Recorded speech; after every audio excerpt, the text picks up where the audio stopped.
रामाचं मंदिर बांधलं आहे त्यामुळे या देशात लोकांना आनंद आहे.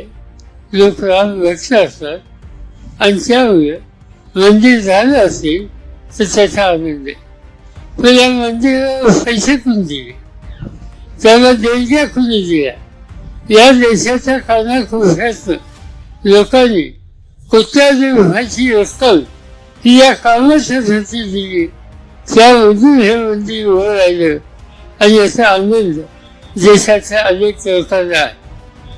पण मोदी साहेब इथून सांगतात की आम्हाला चिंता आहे की आम्ही लोक इंडिया वाहिलेलो, महाराष्ट्र विकास आघाडी वाहिलेलो, उद्या त्याला या मंदिराच्या संबंधी बंद फाडायचा निर्णय हा घेतील का काय याची चिंता आम्हाला पाहिजे हे ते सांगतात.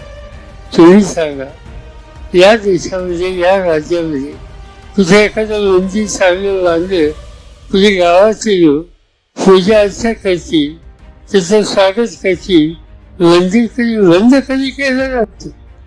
कधी केल्याचा अनुभव आपण ऐकला, पण नाही त्या गोष्टी त्या ठिकाणी सांगायचं.